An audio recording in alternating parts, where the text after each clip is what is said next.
This video is all about my personal experience with the ASICS Novablast 4. So I've run in them for the past month. I got them as a Christmas present. So disclaimer, my sister bought these with her own money and gave them to me as a very nice Christmas gift. Thank you, sis. And this is going to be my initial review after around 55 miles of running in these over the past month. So of course ASICS did not ask me to make this video. They don't know I exist. So I first ran in a pair of Novablast 3s just one time, and that was at a brew run put together by my local Fleet Feet. I enjoyed them, but I ended up getting the Saucony Endorphin Speed 3s instead. So let's get into the specs of these shoes. So they're listed as a neutral shoe. They have an 8mm drop. The women's version weighs 7.9 ounces, and the men's is just a little bit heavier at 9.2 ounces. So a relatively light daily trainer shoe. The tongue has a wing construction that's supposed to improve the fit, although I really wish they had made it like the Gel Nimbus 25 that I have. That I just love the tongue on that thing. The tongue still feels pretty good. It's kind of padded in all the right places.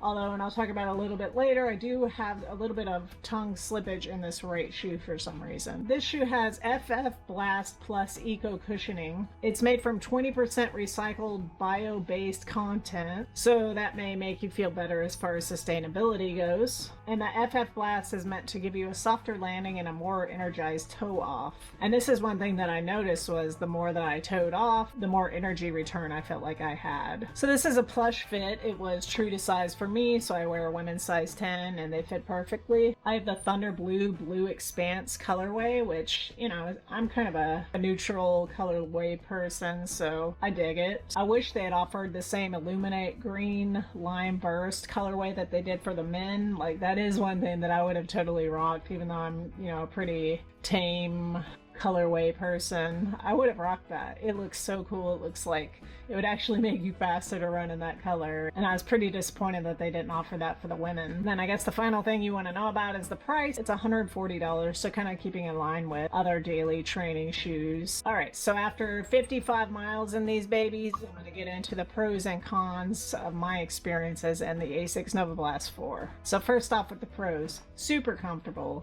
I mean, very comfortable shoes. They have an almost bouncy trampoline feel to them. One thing that I did notice in my Nimbus 25s is that they ran really hot, and I've not experienced that with these, but it is still winter, so running a little bit hotter might be a good thing. They're fairly lightweight, so that's a great thing when you're putting in those long daily training miles. And they seem to be pretty versatile as far as the paces that I feel comfortable running at in these. So I've run some quick tempo runs, and I've also run some slower long runs. And these, you know, honestly felt really good doing that slow run. I would also say that these would probably feel really good for people who like to walk a lot. I would suggest these. So yeah, they feel really good. They're lightweight, and they're very versatile in my opinion. Alright, so getting to the cons, not too many to list. Nothing's really stood out to me as being terrible about this shoe. One thing, and I did kind of mention it already, is the tongue does slip in this right shoe for some reason. I've tried lacing it differently, I've tried all kinds of things, but no matter what, this right tongue just likes to slide down into my shoe, so I don't know.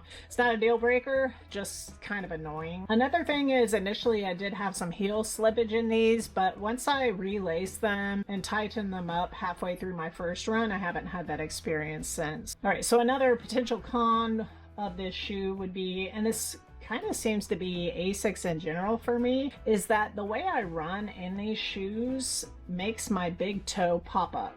So I don't know if that's the shoe or if it's the way my leg and muscles are working. I actually watched a YouTube video on this from a sports trainer, and he said that it's probably your leg and the way your muscles work. So I've been doing some toe resistance band training that seems to be helping some. And like I said, I don't know if it's just with ASICS, because I had this happen in my Nimbus 25, and the problem is it will actually create holes in the top of the shoe. It's not something you want when you spend this much money on a pair of shoes. You want them to last. So I am, like I said, working on developing those muscles more. I guess that could be a pro of this shoe. It's that it's making me more cognizant of the way that I'm running. So I'm more aware of my running form, especially what my feet are doing as I run. But I did experience in my first couple of runs in these pain right under the front ball of my foot. And I don't know, I read online that some other people experienced this as well, and I don't know what that's about, but I will say that I didn't experience it again after my first 2 runs. So maybe it was, I just had to break it in or something, but it was just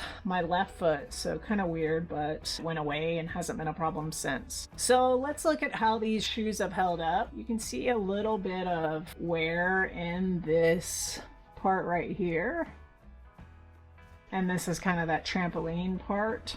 But other than that, I don't really see any wear or tear or anything after 55 miles. I know that's not, you know, a long time, but these look still practically brand new. I have run in the rain in these, I've run in ice, I've not experienced any slippage or anything like that. They've been great all weather shoes so far. My longest run in these was a 10-mile run and no issues whatsoever. In fact, that's one thing that I will say is that you could do a long run in these and then, you know, finish wearing them out throughout the day if you wanted to. I guess another con of these would be the price. Nobody wants to spend $140 on a pair of shoes, but you know, that's also kind of the reality of good daily trainers these days. So it's kind of in line with the price of other daily trainers, but it's still, you know, it's a lot of money. So I will say that if you enjoy these, you probably would like the Novablast 3s just as much, and you can get those on sale right now for, I've seen anywhere between $120 and $100. So you could save a little bit of cash and get the previous version. Would I recommend these shoes? So would I actually buy these with my own money if they weren't a Christmas present? I gotta say yes, I would. These have been a great daily trainer, so I'm getting right into a new marathon training block. I've used these exclusively for the past few weeks. I really have enjoyed running in these. They've been super fun, and yeah, I highly recommend them. And Saucony, your girl might be switching to ASICS, so reach out to me. If you watched this channel before, you know I'm a Saucony fangirl, but I don't know, man. These are kind of pulling at my heartstrings, so yeah, highly recommend them. Go check them out. And as always, feel free to like, comment, share, subscribe, all that good stuff, and we'll keep getting better.